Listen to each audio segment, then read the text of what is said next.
বলে আমার 50 শ্রেণীর শিক্ষার্থীরা, আমার মেয়েরা কেমন আছো তোমরা সবাই? এই করোনা মহামারীর সময় আবার অনলাইন ক্লাসে তোমাদের সামনে আবার হাজির হতে হয়েছি। আর নর্মাল ক্লাসে দেখা হচ্ছে না, তো অনলাইন ক্লাসে টিচার আমার নাম তো তোমরা এর আগে থেকে জানো, আফরোজা ম্যাডাম আমি তোমাদের। আজকে আমি তোমাদের 5ম শ্রেণীর বাংলাদেশ বিষয় পরিচয় বিষয়টা নিয়ে কথা বলবো। আর সেটা যাওয়ার আগে কিছু কথা বলে নিই। এখন করোনা মহামারীর সময় সবাই কিন্তু বাসায় থাকতে হবে। বাসায় থেকে কিছু নিয়ম কানুন ফলো করে সবাই ভালো থাকার চেষ্টা করবে। আর আমি দোয়া করি যাতে করে আল্লাহ আমাদের আল্লাহ যাতে আমাদের সবাইকে ভালো, ঠিক আছে, সুস্থ স্বাভাবিক থেকে তারপর পড়াশোনা করবো মনোযোগ সহকারে। আচ্ছা, আমরা ক্লাসে চলে আসি তাহলে মেয়েরা, আমরা ক্লাস শুরু করি। হ্যাঁ, আচ্ছা, আমাদের বাংলাদেশ, আমরা এখন স্বাধীন বাংলাদেশের মানুষ, স্বাধীন বাংলাদেশের নাগরিক। এই স্বাধীনতা তো সবসময় ছিল না আমাদের বাংলাদেশ। তাহলে স্বাধীনতা আমরা অর্জন করেছি কিভাবে? 1971 সালে 16 ডিসেম্বরকে আমরা বিজয় লাভ করেছি। কিভাবে লাভ করেছি? 30 লক্ষ প্রাণের বিনিময়ে প্রায় 9 মাস সশস্ত্র মুক্তি সংগ্রামের মধ্য দিয়ে আমরা দেখা যাচ্ছে বিজয় অর্জন করেছি। আজকে আমরা তাই স্বাধীন জাতি হিসেবে মনে করছি, পরিচয় দিচ্ছি সবার কাছে নিজেকে স্বাধীন হিসেবে। তো মেয়েরা, 30 লক্ষ প্রাণের বিনিময়, ছোট্ট একটা ভূখণ্ড আমাদের, 1,47,000 মাত্র 570 বর্গ কিলোমিটার। এই ছোট্ট ছোট্ট আয়তনের এরিয়াতে মাত্র 9 মাসের মধ্যে পাকিস্তানি হানাদার বাহিনীর সদস্যরা আমাদের 30 লক্ষ মানুষকে হত্যা করেছিল। আর সেই হত্যাযজ্ঞ নিয়ে আজকে আমরা আলোচনা করছি। তাহলে আজকে আমরা কি করবো? পাকিস্তানি হানাদার বাহিনীর হত্যাযজ্ঞ এই চ্যাপ্টার থেকে প্রথম অধ্যায়ের আমাদের মুক্তিযুদ্ধ অধ্যায়ের পার্ট 4 পাকিস্তান বাহিনীর হত্যাযজ্ঞ, এই পার্টটা নিয়ে আমরা আলোচনা করবো। ঠিক আছে, আমরা সবাই প্রস্তুত? ঠিক আছে, আচ্ছা, এবার চলে আসে আমাদের পড়া হত্যাযজ্ঞ। ওরা তো দেখা যাচ্ছে যে পাকিস্তান সৃষ্টির পর থেকেই ওরা দেখা যাচ্ছে যে আমাদের উপর নানা রকম শোষণ চালিয়ে আসছিল, যে বিভিন্ন ভাবে আমাদেরকে কমিয়ে রাখার চেষ্টা করছিল। তারই ধারাবাহিকতায় আমাদেরকে ভয় দেখানোর জন্য আমরা যখন 12 সালের ভাষা আন্দোলন করলাম, বিভিন্ন ভাবে ওদের কাছ থেকে ওদের বিরুদ্ধে প্রতিরোধ করে তোলার চেষ্টা করছে বিভিন্ন সময়। 19 দফা দাবি পেশ করলাম ওদের সামনে। এরপর দেখা যাচ্ছে যে আইয়ুব খান যখন দেখলো যে 19 দফাকে বিচ্ছিন্নতাবাদী সংগ্রাম হিসেবে যখন ওরা বিচ্ছিন্নতাবাদী আন্দোলন হিসেবে যখন ওরা আখ্যা দিচ্ছিল, তখন আমরা এর পক্ষে গিয়ে প্রতিবাদ করছিলাম। এরপর ওরা আগরতলা ষড়যন্ত্র মামলা দিয়ে আমাদের নেতৃবৃন্দ যারা ছিল তাদেরকে বন্দী করার চেষ্টা করেছিল। এরপর এর থেকে আমরা গণ অভ্যুত্থান করেছিলাম। এগুলো আমরা এর গত আলোচনাগুলো আমরা শুনেছিলাম। এরপর কি করেছে ওরা? 1969 সাল ওরা যখন আগরতলা ষড়যন্ত্র মামলায় আমাদের নেতৃবৃন্দ 35 জন, বঙ্গবন্ধু শেখ মুজিব সহ 35 জনকে যখন আসামি হিসেবে, ফাঁসির আসামি হিসেবে ওরা বন্দী করেছিল, তখন কি আমরা প্রতিবাদ করলাম, আন্দোলনে নেমে পড়েছিলাম। সেটা 69 গণ অভ্যুত্থান আমরা জানি সবাই। 69 গণ অভ্যুত্থানে যখন মূলভাবে সবাই বিক্ষুব্ধ আন্দোলন চলছিল, তখন আইয়ুব খান ভয় পেয়ে একরকম দেখা যাচ্ছে যে ক্ষমতা ছেড়ে দিয়ে পদত্যাগ করতে বাধ্য হয়েছিল। এরপর ওই দিনই ক্ষমতা আসলেন ইয়াহিয়া খান, নির্বাচনে আওয়ামী লীগ ক্ষমতা লাভ করলেও দেখা যাচ্ছে আওয়ামী লীগের ক্ষমতা আসতে দেন নাই, কিন্তু নানা রকম ষড়যন্ত্রের পথ বেছে নিচ্ছিলেন। সেরকম একটা ষড়যন্ত্রে হচ্ছে কি সেই হত্যাযজ্ঞ ঘটনা, সেটা দেখতে পাই আমরা 1971 সালে 25 মার্চ এই হত্যাযজ্ঞটা চালিয়েছিল। তখন 1971 সালে 25 মার্চ, ঠিক আছে। যদিও সামরিক ভাষায় এটাকে বলা হয় অপারেশন সার্চলাইট।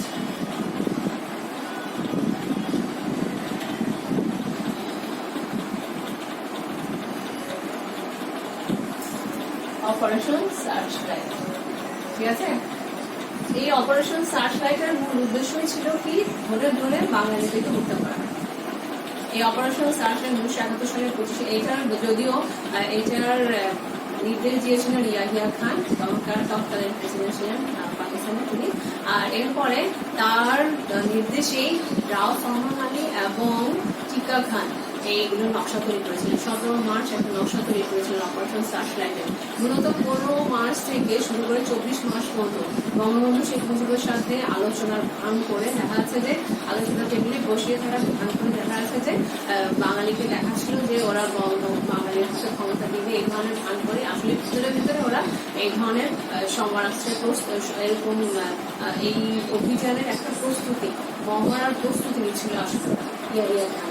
তো তারপরে দেখা যাচ্ছে 25শে মার্চ ইয়াহিয়া খান আর ভর্তি করে চলে গেল, মানে কোনোরকম বলা পাওয়া ছাড়া চলে গেল পশ্চিম পাকিস্তানে। আর পাকিস্তানি হানাদার বাহিনীর সদস্যদেরকে নেতৃত্ব বাঙালির উপরে নির্বিচারে ওরা সেদিন 25শে মার্চ রাতে নির্বিচারে বাঙালি সব বাঙালির মানুষদেরকে বাংলার মানুষদেরকে হত্যা করেছিল, পুরো বাংলার মানুষদেরকে হত্যা করেছিল নির্বিচারে, যখন যেখানে যাকে পেয়েছে সেখানে। আর হত্যাকাণ্ড চালিয়েছিল। যেমন এই আন্দোলনের দেখা যাচ্ছে এই হামলার, এই অতর্কিত হামলার দেখা যাচ্ছে যে মূল কেন্দ্রবিন্দু ঢাকা শহরের রাজারবাগ পুলিশ লাইন্স, তারপরে ইপিআর, এরপর দেখা যাচ্ছে ঢাকা বিশ্ববিদ্যালয়ের আবাসিক হলগুলো এবং টিচারদের ভবন মাধ্যম সহ এইসব এলাকাগুলোতে মূল কেন্দ্রবিন্দু ছিল। আর এমনি ত্রিপুরা এই ঢাকা শহর ছাড়াও অন্যান্য শহরগুলোতেও দেখা যাচ্ছে এই ধরনের আমাদের সামরিক বাহিনী এগিয়ে দিয়েছিল। তবে ঢাকা শহরের মানে ব্যাপকভাবে দেখা যাচ্ছে ওরা এই সংশোধন চালিয়েছিল, হত্যাকাণ্ড চালিয়েছিল। ঢাকা শহর ছাড়া অন্যান্য এলাকাগুলোতে ওরকম হত্যাকাণ্ড চালিয়েছিল। আচ্ছা, রাত 11:30 শুরুটা বলি। রাত 11:30 ঢাকা সেনানিবাস থেকে ব্যারাক থেকে বেরিয়ে পড়ে ওদের তখনকার সময়ের পাকিস্তানি সেনাবাহিনীর সদস্যরা 11:30 থেকে বেরিয়ে পড়ে। এরপরে মধ্যরাত থেকে শুরু করে ওরা ওদের আক্রমণ, অতর্কিত হামলা সাধারণ নিরীহ মানুষের উপর। ওরা প্রথমে দেখা যাচ্ছে যে ফার্মগেট এলাকায় সাধারণ মানুষ যারা মিছিলরত অবস্থায় ছিল রাত্রে, তখন দেখা যাচ্ছে যে ওই নিরীহ সাধারণ মানুষদেরকে ওরা হত্যাকাণ্ড চালিয়েছিল, সাধারণ মানুষদের হত্যা করেছিল। এরপরে দেখা যাচ্ছে যে রাজারবাগ পুলিশ লাইন্সে ওরা যখন রাজারবাগ পুলিশ লাইন্সে অতর্কিতভাবে আক্রমণ চালিয়েছিল, তখন রাজারবাগ পুলিশ লাইন্সের যে সদস্য যারা ছিল, আমাদের বাঙালি সদস্য যারা ছিলেন পুলিশের সদস্যরা, তারা তাদের সিম্পল 303 রাইফেল দিয়ে মানে প্রতিরোধ গড়ে তোলার চেষ্টা করেছিল তখনকার সময়। কিন্তু দেখা যাচ্ছে যে প্রতিরোধ মানে আধুনিক পাকিস্তানি বাহিনীর আধুনিক সমরাস্ত্রের সামনে ওরা বেশি ক্ষতি দেখাতে পারে। আমাদের রাজারবাগ পুলিশ সদস্যদের মানে যে প্রতিরোধটা অত বেশি ওরা ফিরে রাখতে পারেনি। আর ওদের হাত সেই দিনই দেখা যাচ্ছে রাজারবাগ পুলিশ অনেক সদস্যকে ওরা সেদিন হত্যা করেছিল, পাকিস্তানি সেনাবাহিনীর সদস্য হত্যা করেছিল। এরপর আমরা দেখতে পাই যে দেখা যাচ্ছে যে এই হানাদার বাহিনী সেই ভয়াল রাতে আরো অন্যান্য শহরগুলোতে ওরা এরকম আক্রমণ চালিয়েছিল। আমি তোমাদেরকে বলি কতটা হিংস্রতম ছিল এই ঢাকা বিশ্ববিদ্যালয়ের ছাত্র দেখা যাচ্ছে 10 জন শিক্ষক সেদিনই 25শে মার্চ রাতে ঢাকা বিশ্ববিদ্যালয়ের 10 জন শিক্ষক তো অনেকে বলেছিল যে ঢাকা বিশ্ববিদ্যালয়ের হলগুলোতে ছাত্র টিচারদের আবাসন ভবন যে ঢাকা বিশ্ববিদ্যালয় এরিয়াগুলোতে ওরা যখন আক্রমণ চালিয়েছিল, তখন দেখা যাচ্ছে যে 10 জন শিক্ষক সহ 300 জন ছাত্র কর্মচারী যারা ছিলেন ওখানে তাদের সবাইকে রাষ্ট্রপতি হত্যা করেছিল। বুঝতে পারছি সবাইকে বলছি।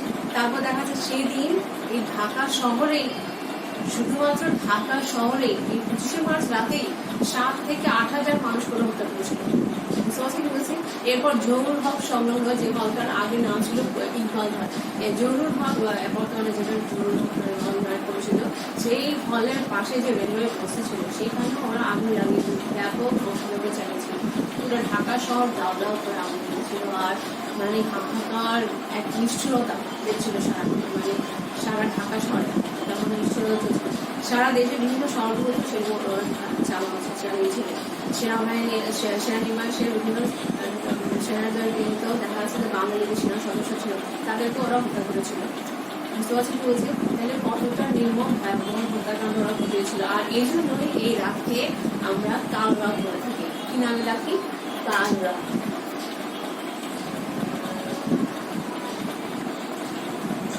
আর এই জন্য 25শে মার্চের রাতকে আমরা বলে থাকি কাল রাত বলে থাকি। বুঝতে পারছি কি বলছি। কাল রাত কেন বলে থাকি মনে থাকবে? হত্যাকাণ্ড এত বেশি হয়েছিল এই জন্য দেখা যাচ্ছে কাল রাত বলে থাকি। আর এরপর দেখা যাচ্ছে যে আর এই জন্যই এই 25শে মার্চকে আমরা এখন বর্তমানে জাতীয় গণহত্যা দিবস হিসেবে পালন করে থাকি। তোমরা বুঝতে পারছো আমরা এরা তাহলে জাতীয় গণহত্যা দিবস হিসেবে আমরা 25শে মার্চকে কেন পালন করে থাকি। কেন পালন করি বুঝতে পারছি না, তাহলে কতটা নৃশংসতা মরা হত্যাকাণ্ড চালিয়েছিল তখন সে সময়। তারপরে 25শে মার্চে দেখা আছে যে আমরা তো তারপরে জানি 25শে মার্চে যখন দেখা আছে যে আক্রমণ চালিয়েছিল, বঙ্গবন্ধু স্বাধীনতা ঘোষণা করেছিলেন। বঙ্গবন্ধু স্বাধীনতা ঘোষণা করার পরে দেখা যাচ্ছে 31 থেকে তাকে দেখা যাচ্ছে যে বন্দি করে পশ্চিম পাকিস্তানে নিয়ে যাওয়া হয়েছিল। সেটা সম্পর্কে আমরা জেনেছি, মুজিবনগর সরকার গঠন সম্পর্কে জেনেছি। এরপর দেখা যাচ্ছে যে পাকিস্তানি বাহিনীর আরেকটা হত্যাযজ্ঞ সম্পর্কে তোমাদেরকে না বললেই না। পাকিস্তানি বাহিনীর আরেকটা হত্যাযজ্ঞ সম্পর্কে না বললেই না, সেটা হচ্ছে ওরা পুরো 25শে মার্চ থেকে তো শুরু করে হত্যাকাণ্ড, মানে 25শে মার্চে তো ওরা হত্যাকাণ্ড চালিয়েছে। তাছাড়াও 25শে মার্চের পর থেকে বিভিন্ন শহরগুলোতেও অন্যান্য সময় যখন যেখানে যেরকম বাংলাদেশের ইচ্ছা মতো মানুষকে হত্যা করেছে, আমাদের সাধারণ মানুষকে হত্যা করেছে। এরপর যাতে করে আমাদেরকে জমিয়ে রাখতে পারে, ভয় লাগাতে পারে, যাতে করে আমরা ভয় পেয়ে আমরা ওদের বিরুদ্ধে নানা রকম যে আন্দোলন প্রতিরোধ গড়েছিলাম এগুলোর জন্য করতে না পারে। বুঝতে পারছি কি বলছি? আমরা যাতে দমে যাই, ভয় পেয়ে যাই, ওদের কন্ট্রোলের মধ্যে যেন আমরা সবসময় থাকি, ওরা যাতে ওদের এই শোষণ আমাদের আরো বেশি বেশি করে চালিয়ে যেতে পারে। সেটার হিসেবে আমরা দেখতে পাই পরবর্তীকালে বিভিন্ন সময় আরো হত্যাযজ্ঞ চালিয়েছে। দাঁড়াও একটু আমি তোমাদেরকে 25শে মার্চের হত্যাযজ্ঞ সম্পর্কে বলেছিলাম, কিছু স্লাইড দেখি, তাহলে তোমরা হয়তো বুঝতে পারবে।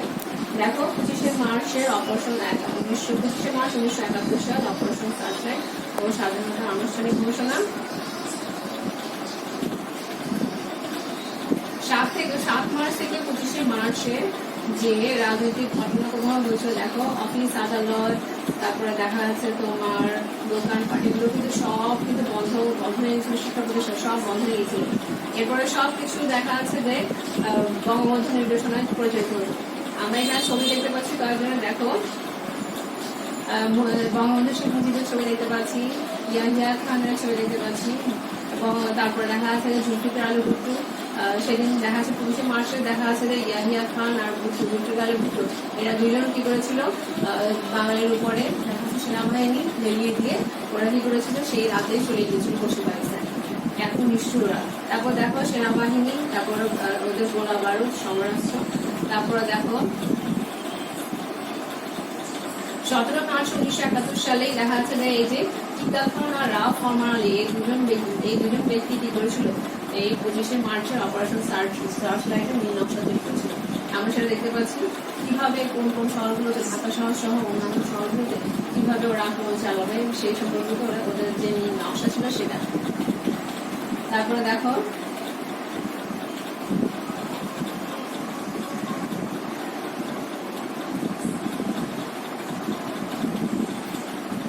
ওদের দেখা যাচ্ছে নির্দেশ, ইয়াহিয়া খানের নির্দেশে দেখো 25শে মার্চের দেখো এখানে আমরা দেখতে পাচ্ছি ওরা যে হত্যাকাণ্ড চালিয়েছিল সেই স্লাইডগুলোতে দেখো কিভাবে মানুষ পড়ে আছে মরে। আমরা দেখতে পাচ্ছি দেখো যখন যেখানে জাতি যেভাবে পেয়েছে হত্যা করেছে। আমরা কিছু ছবি দেখেছি, দেখার চেষ্টা করেছি। এরপর 26শে মার্চ প্রথম প্রহরের আমাদের জানি, এরপরে স্বাধীনতার ঘোষণা সম্পর্কে আমরা সবাই জানি, এটা সম্পর্কে তোমরাও জানো। তারপরে দেখো এই ধরনের হত্যাকাণ্ড সম্পর্কে হত্যাকাণ্ড ওদের থেমে থাকেনি। ওদের হত্যাকাণ্ডের ব্যাপকতার কারণে পুরা 9 মাসে দেখা যাচ্ছে ওরা 30 লক্ষ মানুষকে ওরা হত্যা করেছিল। আর এই জন্য আমরা বলে থাকি যে 30 লক্ষ প্রাণের বিনিময়ে আমাদের বাংলাদেশের স্বাধীনতা বা বাংলাদেশের এই স্বাধীনতা আমরা যেরকম করছি এখন বর্তমানে। এরপরে আমরা আসি ওদের আক্রমণের এত ভয়াবহতা দেখে মানুষ, আমাদের দেশের 1 কোটিরও বেশি মানুষ বা আমাদের পার্শ্ববর্তী রাষ্ট্র ভারতের দিকে আশ্রয় নিতে বাধ্য হয়েছিল, শরণার্থী হিসেবে আশ্রয় নিয়েছিল। এরপর দেখো ওরা শুধুমাত্র 25শে মার্চে আমাদেরকে হত্যা করে ওরা ক্ষান্ত হয়নি, ওদের এই হত্যাকাণ্ড ওরা বন্ধ করেনি। ওরা এরপরও দেখা যাচ্ছে যখন জাতীয় প্রহরা হয়েছে সেরকম হত্যা করেছে। এরপর লাস্টে এসে যখন দেখছে যে দেখা যাচ্ছে যে ডিসেম্বরের দিকে যখন দেখতে পাচ্ছে যে মানে আর পারছে না ওরা, মানে যুদ্ধ করে যখন দেখা যাচ্ছে বিভিন্ন জায়গায় ওরা দেখা যাচ্ছে মিত্রবাহিনী আর মুক্তিবাহিনী দেখা যাচ্ছে বিভিন্ন সমুদ্র যুদ্ধগুলোতে হেরে যাচ্ছে, ওরা আর খুলে উঠতে পারছে না, হেরে যাবে বা চলে যেতে হবে ওদেরকে। এই ধরনের যখন অবস্থা বুঝতে পারলো তখন ওরা কি করেছে, মুক্তিযুদ্ধ লাস্টের দিকে এসে আবার হত্যাকাণ্ড ঘটিয়েছে, সেটা ডিসেম্বর মাসে। আচ্ছা এই দেখো আমরা তো মুক্তিযুদ্ধ করেছি, মুক্তিযুদ্ধ দেখা যাচ্ছে বাংলাদেশের সব মানুষই আমরা বলি যে মুক্তিযুদ্ধ পক্ষ ছিল, কিন্তু সবাই কি ছিল আমরা সবাই মুক্তিযুদ্ধ করেছি, এই জন্য মুক্তিযুদ্ধটাকে বলা হয় অনেক সময় গণযুদ্ধ। কারণ ছাত্র থেকে শুরু করে ছাত্র, কিশোর, কৃষক, তারপর দেখা যাচ্ছে যে সকল প্রকার পেশাজীবী মানুষ, আর্থিক ব্যক্তিত্ব থেকে শুরু করে নারীরা বলতে সবাই মুক্তিযুদ্ধে অংশগ্রহণ করেছিল। আর এই জন্য আমাদের এই যুদ্ধটাকে বলা হয় গণযুদ্ধ। কিন্তু সবাই অংশগ্রহণ করলেও কিছু কালপ্রিট টাইপের কিছু মানুষ ছিল যারা মুক্তিযুদ্ধে বিরোধিতা করছিল। আমরা সেটা সম্পর্কে জানতে পারি ওরা কিভাবে কাজ করেছিল। দেখো এদেরকে আমরা বলে থাকি যে পাকিস্তানি বাহিনীর দোষর হিসেবে আখ্যায়িত করে থাকি।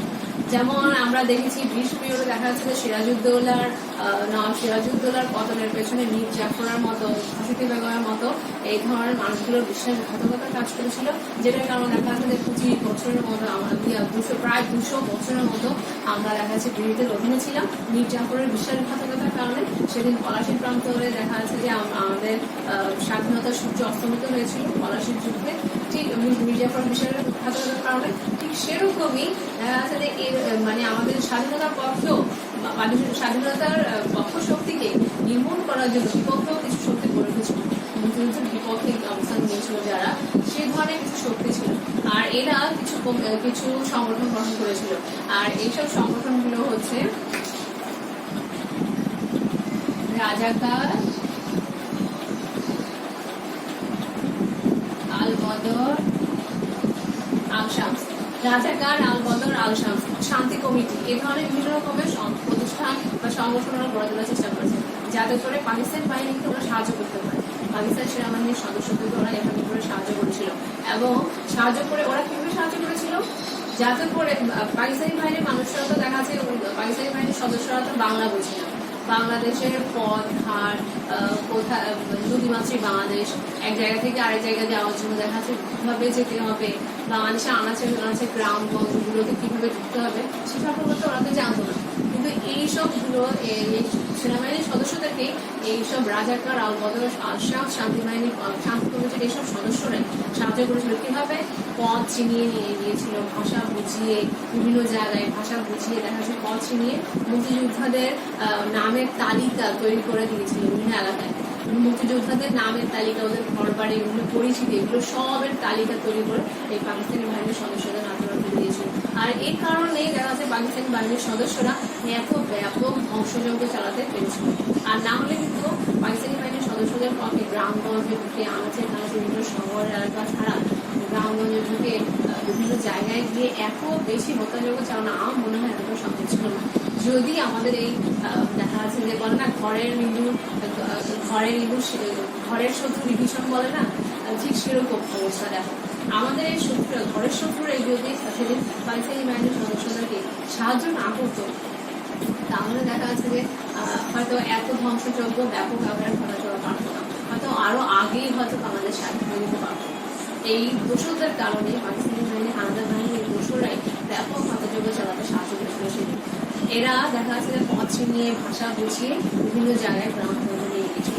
আর কিভাবে বাঙালি মানুষদেরকে ওরা টর্চার করতে হবে, নির্যাতন করতে হবে, সে ধরনের বিভিন্ন কৌশল কিন্তু শিখিয়ে দিয়েছিল এই রাজাকার, শামস, শান্তি কমিটির এইসব সদস্যরা, গৃহীত সদস্যরা। এদেরই খুলে আমরা বলা যায়, ঠিক আছে? বাংলাদেশের মানুষ হিসেবে মনে করাই উচিত, এরা আসলে বাংলাদেশের মানুষ হিসেবে পরিচিত দেওয়া উচিত, ঠিক আছে?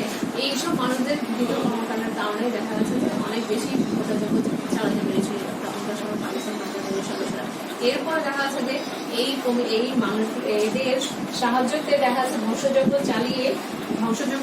চালাচ্ছিল। আর এদের দেখা যাচ্ছে এক ধরনের প্ররোচনাতে দেখা যাচ্ছে ডিসেম্বর মাসে আমাদেরকে নেতৃত্ব শূন্য করে দেওয়ার জন্য, মেধা শূন্য করে দেওয়ার জন্যই 10 থেকে 14 ডিসেম্বর মাসে যখন স্বাধীন হয়ে যাবে বাংলাদেশ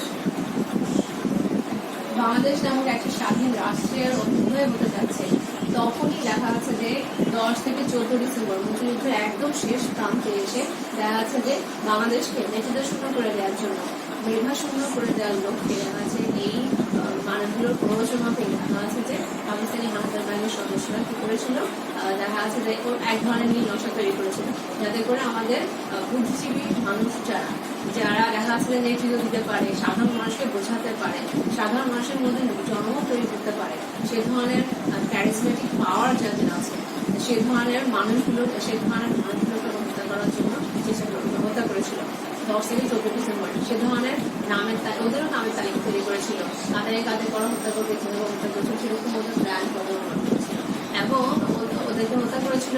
আর এই জন্য দেখা যাচ্ছে যে আমরা 14 ডিসেম্বর একটা দিবস হিসেবে পালন করি। সেটা বলতে পারবে মেয়েরা আমরা কি হিসেবে পালন করি? 14 ডিসেম্বর কি দিবস হিসেবে আমরা পালন করি? বুদ্ধিজীবী দিবস। কি দিবস হিসেবে? বুদ্ধিজীবী দিবস হিসেবে আমরা পালন করি। 14 ডিসেম্বর এই জন্যই আমরা বুদ্ধিজীবী হিসেবে পালন করি, যাতে করে আমাদের 1971 সালের ডিসেম্বর মাসে যেসব বুদ্ধিজীবী সদস্যদেরকে 8,000 বাহিনীর সদস্যরা হত্যা করেছিল এবং ওদের দোষরা ধরে নিয়ে গিয়েছিল, গুম করে ফেলেছিল, হত্যা করে ফেলেছিল, সেসব সদস্যদেরকে পরে দেখা যাচ্ছে যে মুক্তিযুদ্ধ শেষ হওয়ার পরও, দেশ স্বাধীন হওয়ার পরও যাদের সকলের কোনো খোঁজখবর পাওয়া যায়নি, সেসব বুদ্ধিজীবীদেরকে হত্যা করে ফেলেছিল। আর ওদেরকে স্মরণ করার জন্যই আমরা দেখা যাচ্ছে যে 14 ডিসেম্বর আমরা দেখা যাচ্ছে যে কি দিবস হিসেবে পালন করি? বুদ্ধিজীবী দিবস হিসেবে পালন করি। এই বুদ্ধিজীবীদের সৌধ আছে, স্মৃতিসৌধ আছে রায়ের বাজারে, বুদ্ধিজীবী স্মৃতিসৌধ আছে। আমরা এটা দেখে আসতে পারি চাইলে, ওখানেও অনেক বুদ্ধিজীবীদেরকে হত্যা করেছিল। এই জন্য রায়ের বাজারে ঢাকার রায়ের বাজারে ওখানে দেখা যাচ্ছে যে বুদ্ধিজীবী স্মৃতিসৌধ গড়ে তোলা হয়েছে। আচ্ছা, তারপরে আসি, দেখো তাহলে আমরা এখানে কি করলাম? বুদ্ধিজীবী কারা, সেই প্রশ্নটা পেতে পারি আমরা। বুদ্ধিজীবী কারা তাহলে তখন পাকিস্তানি আমলে যারা যে মানুষগুলো বিভিন্ন জ্ঞানী মানুষ, শিল্পী, সাহিত্যিক, চিকিৎসক, সাংবাদিক, জ্ঞানীগুলো রাজনৈতিক প্রগতিশীল চিন্তাভাবনার অধিকারী বিভিন্ন মানুষ, শিক্ষক সমাজের মানুষ, যারা দেখা যাচ্ছে যে তখন মানুষের যে সাধারণ মানুষের মধ্যে জন্ম সৃষ্টি করত, প্রগতিশীল মেধাবী যে মানুষের অধিকারী, চিন্তাভাবনার অধিকারী, আধুনিক মানুষের সম্পূর্ণ সচেতন মানুষ, সেসব মানুষদেরকে আমরা বলতে পারি কি? বুদ্ধিজীবী। এদেরকে কবে হত্যা করা হয়েছিল? 10 থেকে 14 ডিসেম্বর আমরা পেয়েছি উত্তরটা। এবং বুদ্ধিজীবী দিবস হিসেবে পালন করি আমরা কত তারিখে? 14 ডিসেম্বরকে আমরা বুদ্ধিজীবী দিবস হিসেবে পালন করে থাকি। কেন পালন করি? যাতে করে আমাদের যারা মুক্তিযুদ্ধের সময় যেসব বুদ্ধিজীবীদেরকে 5,000 বাহিনীর সদস্যরা এবং তাদের রাজাকার আল বদর আল শাহী, তাদের দোষরা যাদের হত্যা করেছিল, যেসব দুইজনদেরকে হত্যা করেছিল, তাদেরকে স্মরণ করার জন্য, তাদের স্মৃতিকে স্মরণ করার জন্য, সম্মান জানানোর জন্য আমরা এই দিবস পালন করে থাকি। ঠিক আছে, বুদ্ধিজীবী দিবস হিসেবে পালন করে থাকি।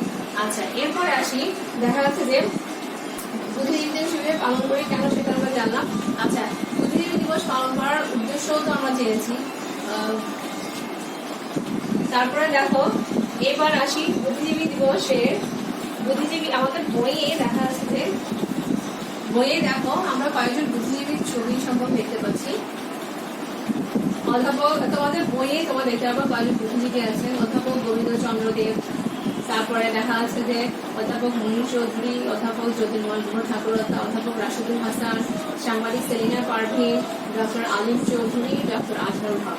এরা সবাই এক একজন বুদ্ধিজীবী ছিলেন আমাদের সময়। যেমন অধ্যাপক গোবিন্দচন্দ্র দেব ছিলেন ঢাকা বিশ্ববিদ্যালয়ের দর্শন বিভাগের একজন অধ্যাপক ছিলেন। তারপর অধ্যাপক মনির চৌধুরী ছিলেন ঢাকা বিশ্ববিদ্যালয়ের একজন সাহিত্যিক, নাট্যকার। তারপর দেখা যাচ্ছে জ্যোতির্ময় ঠাকুরতা, উনিও দেখা যাচ্ছে যে ইংরেজি বিভাগের অধ্যাপক ছিলেন। অধ্যাপক রাশিদুল হাসান, উনিও একজন অধ্যাপক ছিলেন। এরপরে দেখা যাচ্ছে উনিও একজন। তারপর দেখা যাচ্ছে সাংবাদিক সেলিনা পারভীন, উনি দেখা যাচ্ছে যে শিলালিপি পত্রিকার প্রকাশনার সাথে জড়িত ছিলেন, আবার লেখালেখির সাথে জড়িত ছিলেন। এরপর দেখা যাচ্ছে ডক্টর আলিম চৌধুরী, উনি পেশায় যদিও একজন চিকিৎসক ছিলেন, চক্ষু বিশেষজ্ঞ ছিলেন, তারপর উনি লেখালেখির সাথে জড়িত ছিলেন না, প্রগতিশীল চিন্তাভাবনার অধিকারী, রাজনীতি সমাজের একজন জড়িত ছিলেন। তারপর দেখা যাচ্ছে ডক্টর আজহারুল হক, উনিও একজন পেশায় চিকিৎসক ছিলেন। দেখো, ওনারা সবাই দেখা যাচ্ছে যে আমাদের বুদ্ধিজীবী হিসেবে দায়িত্ব পালন করার চেষ্টা করেছিলেন, আমাদেরকে প্রগতিশীল মেন্টালিটি, মানসিকতা তৈরি করার জন্য পেছনে আমাদের জন্য ওরা কাজ করেছিলেন। আর এই জন্যই দেখা যাচ্ছে যে পাকিস্তানি বাহিনীর সদস্যরা আমাদের নেতৃত্ব শূন্য যাতে করে দেওয়া যায়, আমাদেরকে যাতে মেধা শূন্য করে দেওয়া যায়, এই জন্য আমাদের এই ধরনের বুদ্ধিজীবী জ্ঞানী মানুষদেরকে ওরা হত্যা করেছিল সেদিন। তাহলে মেয়েরা আমরা বুদ্ধিজীবী দিবস সম্পর্কে জেনেছি বা পাকিস্তানি বাহিনীর বিভিন্ন রকম হত্যাযোগ্য সম্পর্কে জেনেছি। আচ্ছা, এবার আমরা চলে আসি বাড়িটাতে চলে আসি। আমরা তখন যা পড়াশোনা করলাম সেটা আমরা বাড়িটা দেখি। আগামী দিনে বাড়িটা তোমরা ভালো করে পড়ে নিবে বাসায় এগুলো। বুদ্ধিজীবী দিবস কবে, তারপর এই দিবস কেন পালন করা হয়, তারপর এই দিবস পালন সম্পর্কে 4টি কথা। ঠিক আছে, সবাই ভালো থাকবে, সুস্থ থাকবে। বাসায় থাকবে এবং আগামী দিন ইনশাআল্লাহ আবার দেখা হবে। ভিডিওটা খুব ভালো করে দেখবে আর টিচারকে জানাবে কেমন হয়েছে, কেমন তোমরা বুঝতে পারছো কিনা সেটা সম্পর্কে আমাকে জানাবে। ঠিক আছে, সবাই ভালো থাকবে। আল্লাহ হাফেজ।